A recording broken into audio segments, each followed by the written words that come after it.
Em junho de 2019, Mackenzie Luke simplesmente sumiu depois de ter sido deixada em um parque por um motorista de aplicativo. Ninguém sabia ainda, mas ela tinha marcado um encontro. Depois que notaram que ela não estava mais se comunicando, a polícia então foi avisada e ali tinha início um caso que revelaria segredos chocantes. E é claro que eu vou te contar tudo, mas antes eu peço o seu like e um comentário aqui, nem que seja um emoji. Se você puder, entre pro nosso clube de membros. Você sabe que me ajuda diretamente nas produções, tá? Me dá um baita help. Tamo junto, valeu, recados dados. Vamos aos fatos.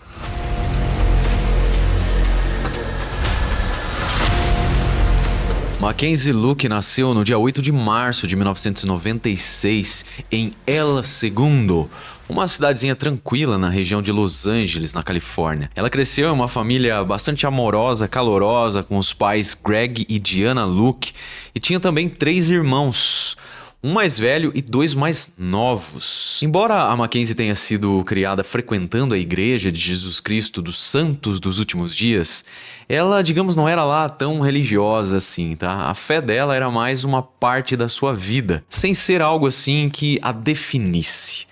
Mas de boaça, ela era uma pessoa querida pelos familiares, que gostava também da família e tocava a vida aí sem fazer mal a ninguém. Na adolescência, ela se destacou em várias áreas, mas especialmente no esporte. Ela estudava em uma escola pública e foi no time de natação que ela encontrou uma grande paixão. Além disso, a Mackenzie era muito envolvida em causas sociais e, junto com amigos, ela acabou fundando um clube, uma espécie de clubinho dedicado à conscientização sobre o câncer de mama. E essa iniciativa não foi apenas um reflexo da sua generosidade e espírito altruísta, digamos, mas foi também uma forma que ela encontrou de ajudar a moldar também seus interesses por causas relacionadas aos direitos das mulheres.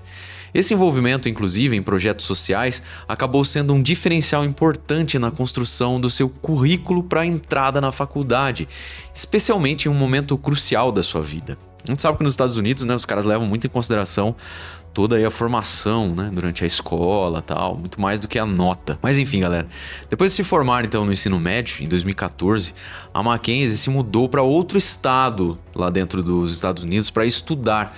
Ela foi para a Universidade de Utah e na faculdade ela escolheu como especialização o curso de Cinesiologia. Lá então ela entrou para a Irmandade Alpha Chi Ômega e logo se tornou uma espécie de mãe para aquelas novas amigas integrantes desse clube não, Irmandade.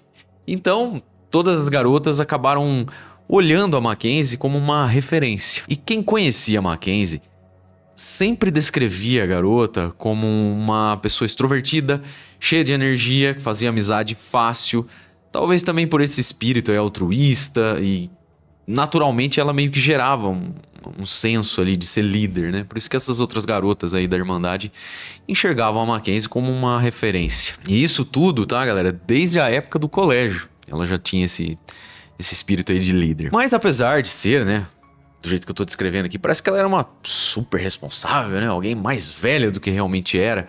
Só que não, a Mackenzie também gostava aí de coisas normais, né, da idade dela. Ela adorava sair com as amigas, ir pros barzinhos, tomar uns gorozinhos, vinho e tudo mais, e nunca deixava de manter contato com seus amigos lá da Califórnia. Além dos hobbies que eu já mencionei aqui pra vocês, a Mackenzie também era muito interessada em política. Vejam só, assim, quando ela chegou lá em Salt Lake City para fazer a Universidade de Utah, ela se registrou como republicana. Mas em outubro de 2018 ela decidiu mudar e acabou se filiando ao Partido Independente dos Estados Unidos.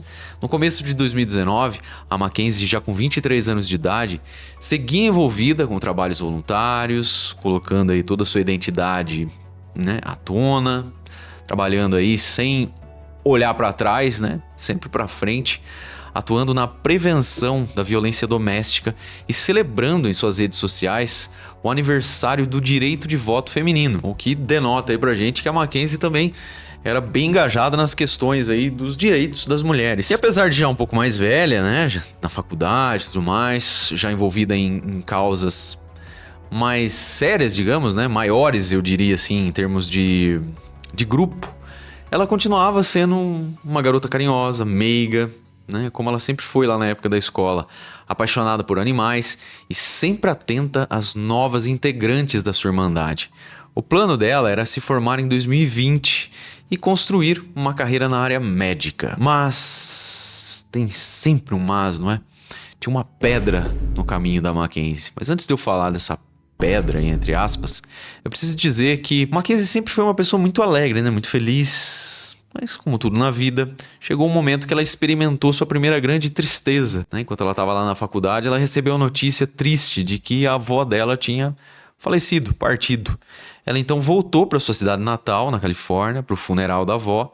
E no dia 17 de junho de 2019, ela pegou o avião para voltar para Salt Lake City. Então ela se despediu da família, normalmente, todo mundo triste, mas né, de algum modo ali conformado com o que tinha acontecido.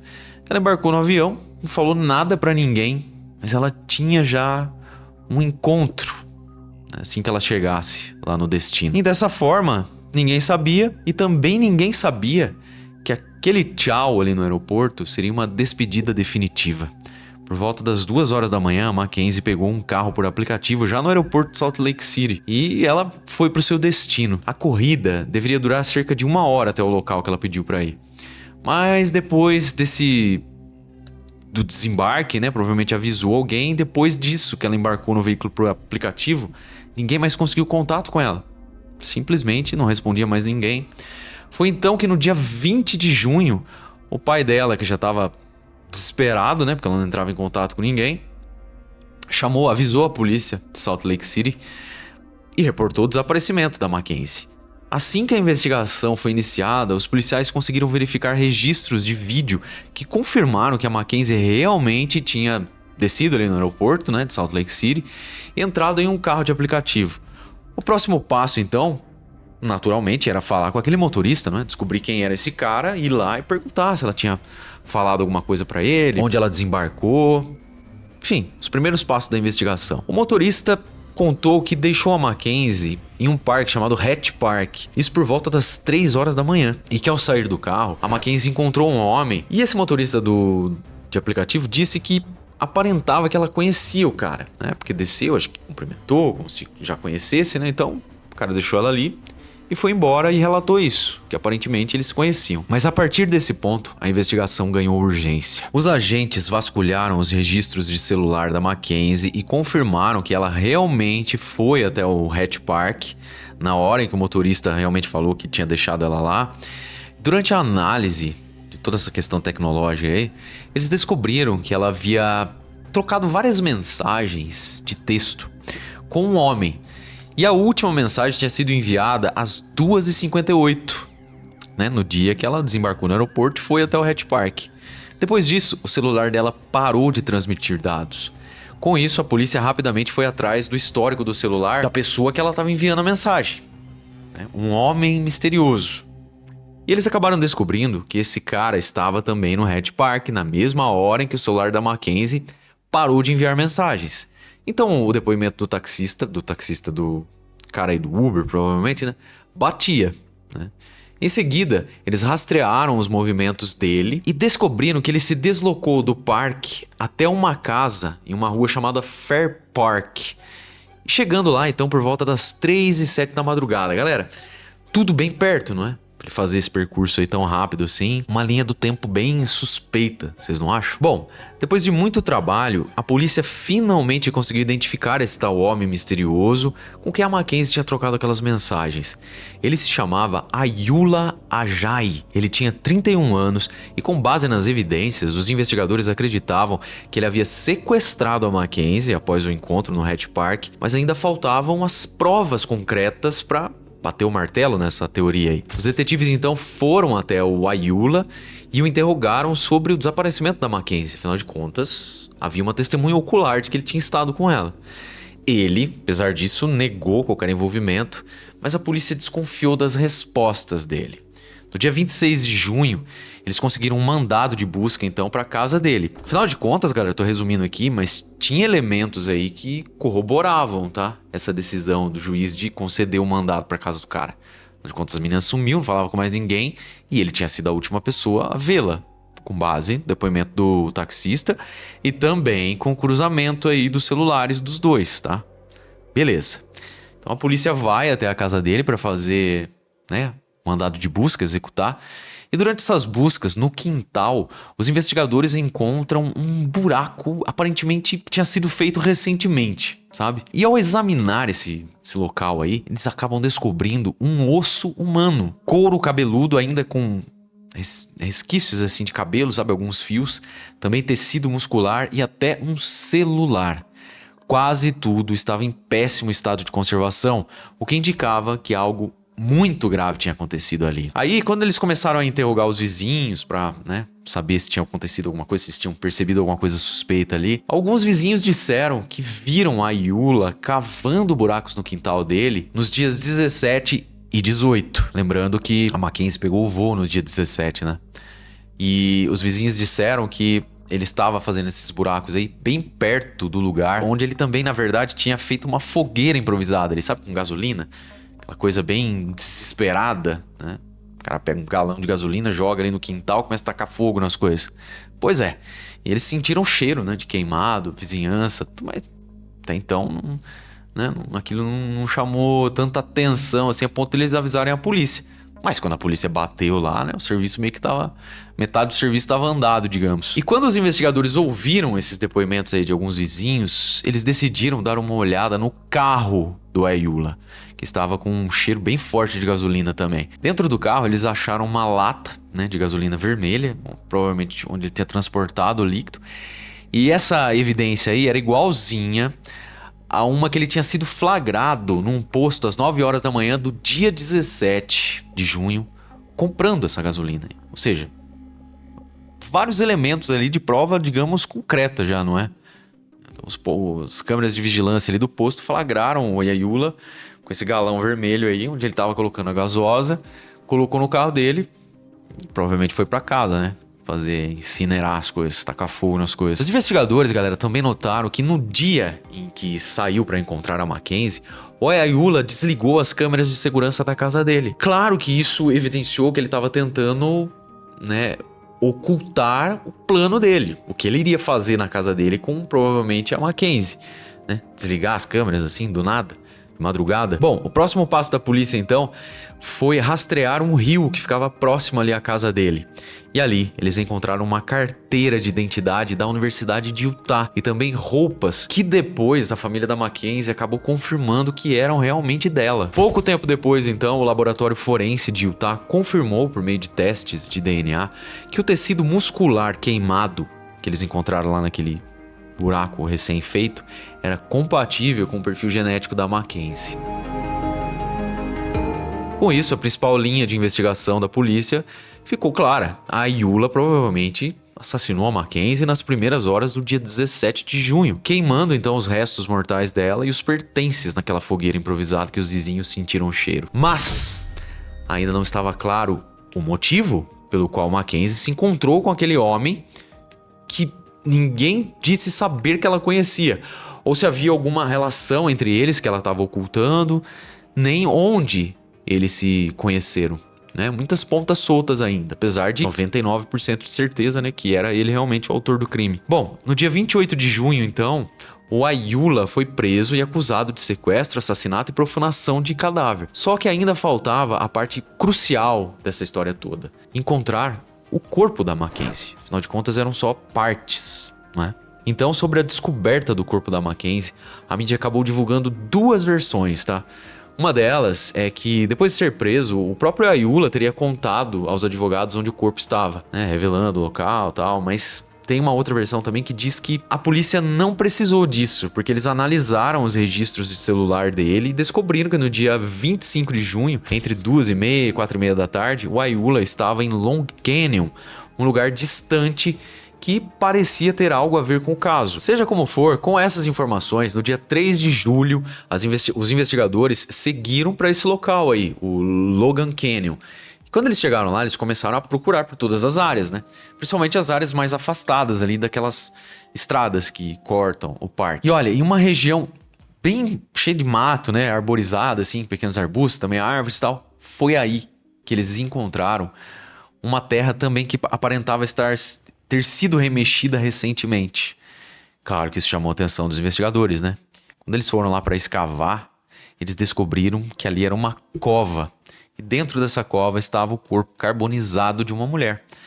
O corpo estava em um estado assim, já muito danificado, com os braços amarrados nas costas, com uma fita plástica também, com uma corda, o que indicava claramente que a vítima tinha sido amarrada antes de ser queimada. A polícia rapidamente confirmou que aquele corpo era da Mackenzie mesmo. Era evidente, né, de acordo com os investigadores, que ela tinha sofrido muita violência. Uma violência absurda antes de perder a vida. Ela tinha um buraco de 5 centímetros no crânio e estava sem a parte do couro cabeludo. Inclusive esse pedaço de osso e o couro estava lá na casa dele, né? Naquele buraco. E só pra não deixar nenhuma ponta solta, pessoal, a confirmação foi feita através de testes forenses, tá? Exames e tal. Muito embora evidência... Tinha tudo ali, né? Os policiais já sabiam, né? Só precisava da confirmação oficial mesmo, que era o corpo dela. Apesar daquele estado deplorável, né? Só podia ser ela, infelizmente. E a necropsia apontou ainda, pessoal, que ela havia sofrido um golpe na cabeça com um objeto, né, que teria tirado aquela lasca do crânio dela. E isso, por consequência disso, na verdade, causou uma hemorragia cerebral e, infelizmente, levou a Mackenzie à morte.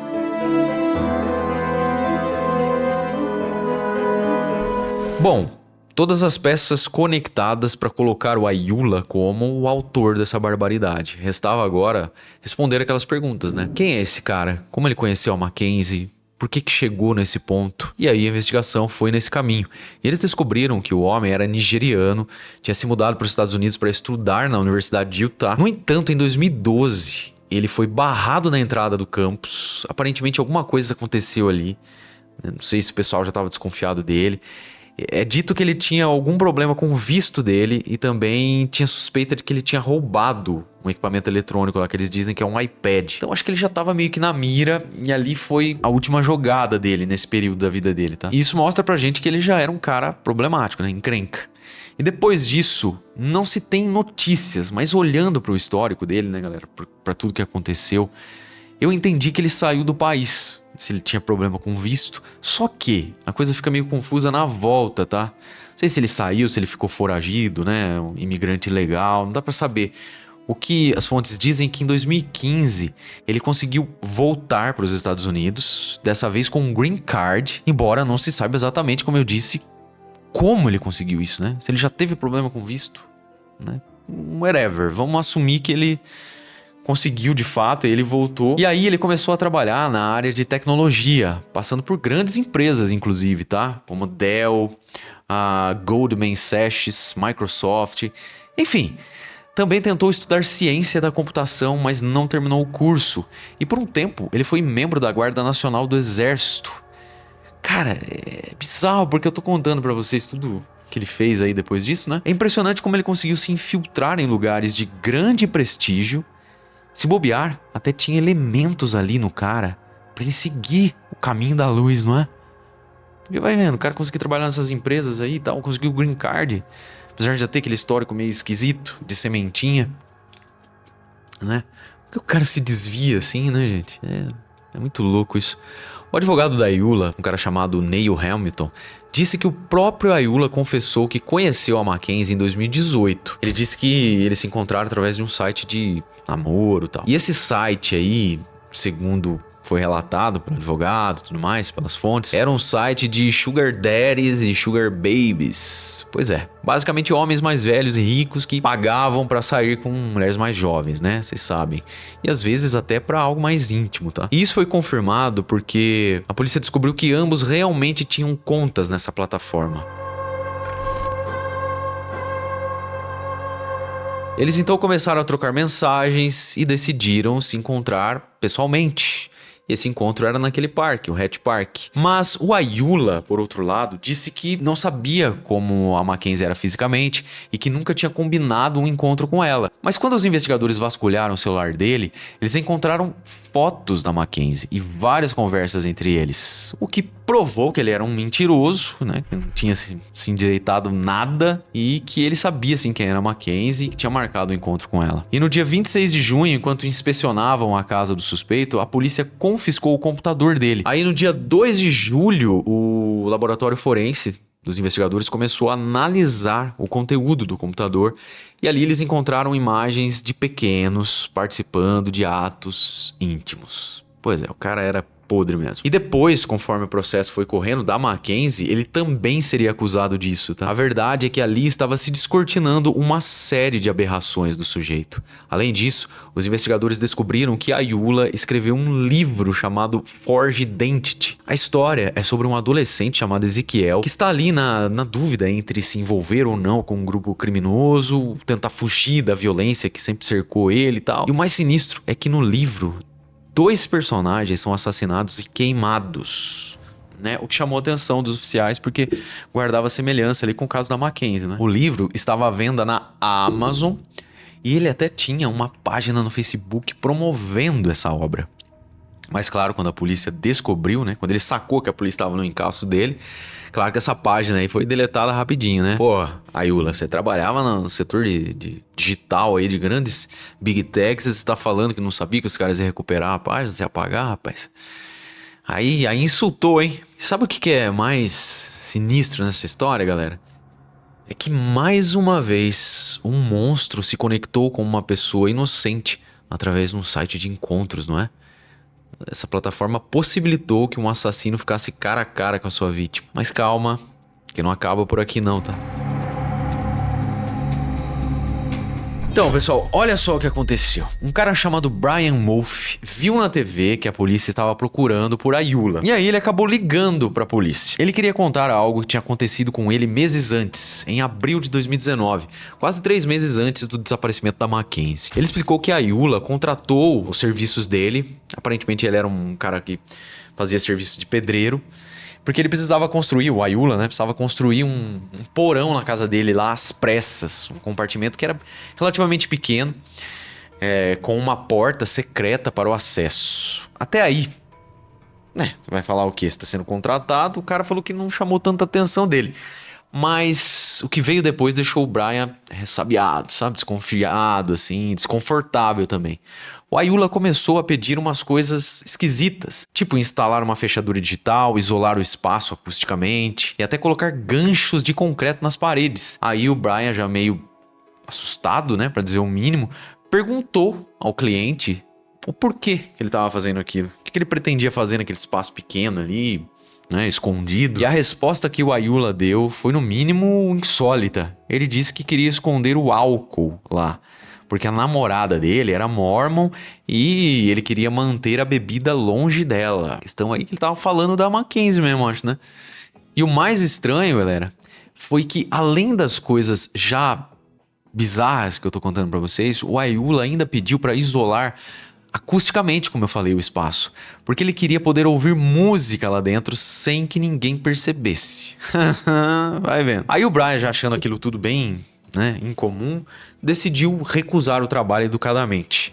Ele disse que tinha outras coisas para um trabalho grande para fazer, que não ia dar para pegar aquilo ali, que era pequeno, tudo mais, inventou uma desculpa lá para sair daquela casa daquele cara esquisito, né? Só que ele ficou com aquilo na cabeça, apesar de nunca mais ter ouvido falar do Ayula. Até que meses depois ele viu o noticiário, né, falando que o cara era um suspeito do caso da Mackenzie. Aí, bingo, tudo aquilo que parecia um negócio bizarro na cabeça dele fez sentido. E depois dessa história aí desse pedreiro, outra mulher apareceu, tá? Porque graças à mídia, inclusive, era a ex-esposa do acusado e ela o descreveu como um homem controlador que se tornava muito agressivo quando era contrariado, sabe? Quando ela não fazia o que ele queria. O Ayula não queria que a sua ex-esposa falasse com ninguém, nem saísse sem ele. E após o divórcio, o Ayula ameaçou sequestrá-la e assassiná-la, fazendo com que a mulher cortasse totalmente o contato com ele. E como se isso já não fosse suficiente para descrever, né, que a gente está diante de um monstro, outra mulher foi à polícia após a descoberta do corpo da Mackenzie. Ela relatou que conheceu o Ayula em um aplicativo de namoro também, não especificado.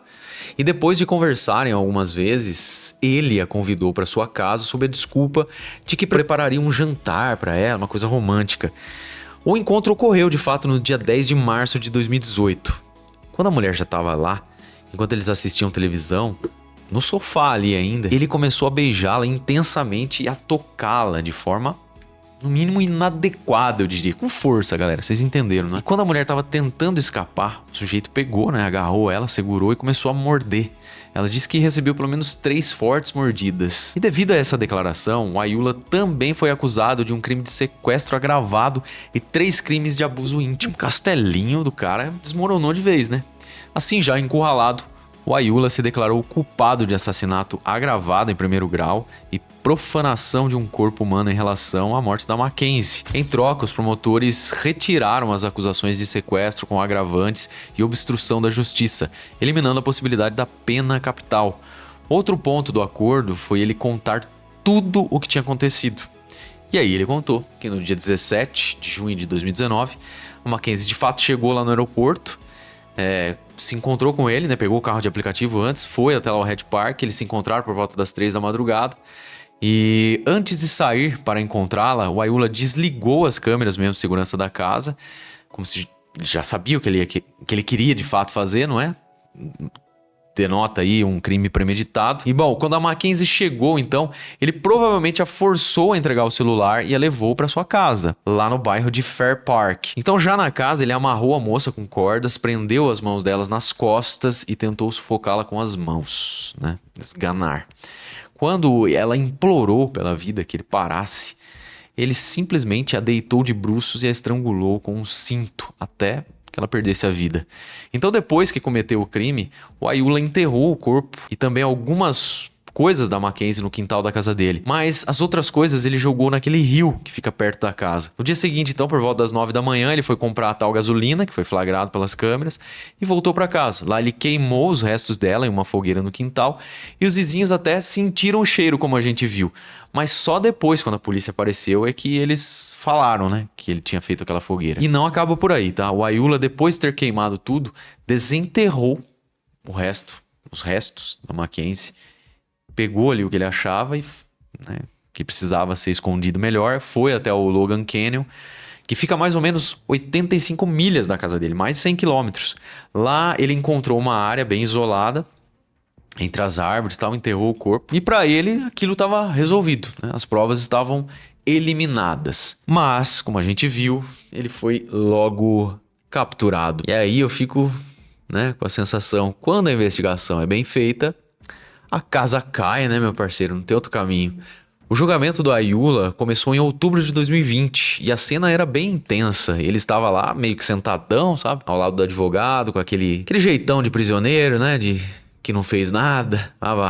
Óculos escuros, né? Uma máscara azul. O cara, lembrando que era no período da pandemia, né? O cara mal levantava a cabeça, parecia meio desconectado ali com a realidade, sabe? Ele respondia em voz baixa as perguntas que eram feitas. Ele confirmava que entendia aquilo que estava acontecendo, mas apesar disso, a gente precisa lembrar que ele era estrangeiro, não é? Então ele tinha um intérprete para traduzir tudo para ele ali para o Yorubá, que é a língua materna dele. Ou seja, os caras estavam fazendo o procedimento ali para não restar dúvida que ele sabia o que estava acontecendo. No decorrer do julgamento, então, o advogado do Ayula acabou admitindo que ele já tinha planejado o crime com antecedência, mas não disse exatamente quanto tempo antes. Já o promotor fez uma reflexão pesada sobre o caso. Ele comentou que, normalmente, os assassinatos têm motivações claras, como dinheiro, vingança, uma sensação de justiça por parte do criminoso. Mas no caso do Ayula, ele cometeu o crime sem nem conhecer a vítima pessoalmente. Isso fez com que o promotor levantasse uma hipótese assustadora. Será que o Ayula só queria saber como era matar alguém? Recapitulando, ele tinha histórico, né, de violência contra a ex, contra uma outra mulher. Teve aquele negócio na faculdade, né? Então ele já era um cara complicado. O negócio acho que foi escalando na mente dele, né? Talvez tenha surgido aí a vontade. No dia 23 de outubro de 2020, o Ayula foi condenado então à prisão perpétua, sem possibilidade condicional, e também 5 anos de prisão por profanar, né, os restos da Mackenzie. Quando a sentença foi anunciada, ele disse em um tom bem baixinho que lamentava o que tinha feito, mas sabia que suas desculpas não trariam a Mackenzie de volta. Pois é, ele foi então transferido para uma prisão, onde ficou aguardando os outros julgamentos que estavam por vir. né, sobre os outros casos lá. No dia 3 de dezembro de 2020, então, ocorreu uma audiência para os crimes de sequestro e agressão íntima que ele cometeu em 2018. Ayula se declarou culpado como parte do acordo que fez com a acusação e por isso foi sentenciado a uma pena que variava de 1 a 15 anos de prisão por esses atos. Já em relação aos 19 crimes de exploração íntima, vocês lembram que foi encontrado no computador dele lá, né? Negócio dos pequenos lá, tudo mais. Pois é. Nesse caso, ele se declarou inocente e como parte do acordo que ele tinha feito, esses casos aí foram rejeitados. Um absurdo total, né? Os pais da Mackenzie não conseguiram engolir as desculpas do Ayula. Em uma entrevista, o pai da jovem expressou a dor profunda que ele sente em saber que nunca mais vai ver a sua filha, né? Que ela não vai se casar, ele não vai ter netos. Ele descreveu ainda a Mackenzie como uma pessoa doce, de bom coração, que sempre se preocupava com os outros. Ele mencionou que ela tinha toda uma vida pela frente e que a perda foi devastadora.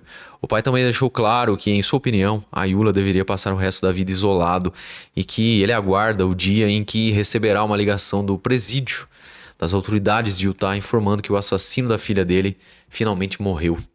Já a mãe, embora mais calma, também expressou sua dor e frustração. Ela disse que, embora ficasse satisfeita com a sentença, ela sabia que isso não aplacaria a dor, né? Não traria a Mackenzie de volta. Que pena, né, galera? Que o Mackenzie marcou o encontro com esse cara. É um negócio que não é recomendado, né, pessoal? Porque site de relacionamento é complexo. Tem que marcar, sabe, em locais muito movimentados, né? Se você tá nessa aí de relacionamento virtual, porque... E assim, só ir pra um lugar mais íntimo, mais isolado, assim, depois que você, né, sei lá, passou por um teste probatório, sabe? Um período probatório aí. Mantenha os encontros em lugares públicos, né? Mackenzie, talvez, acho que ela tava abalada pela morte da avó, né? Que ela tava voltando do funeral da avó. Acho que, sei lá, tava tentando novos ares, né? Encontrar o cara com quem ela tava se relacionando. Provavelmente ele era um doce lá, né? No site de relacionamento, né? Esse vagabundo. E quando ela chegou lá, pegar um Uber e ir pra um parque às 3 da manhã, cara... Pena, não é? Que pena, mas fica aí mais uma vez, né? O alerta, todo cuidado é pouco, tem que ficar atento aí porque tem gente ruim e o mundo virtual é um palco que eles amam, tem que ficar bem esperto mesmo. É isso, queria saber a opinião de vocês sobre esse caso, espaço do comentário tá aí, agradeço imensamente a sua companhia, um beijo do Ruivo e até o próximo episódio.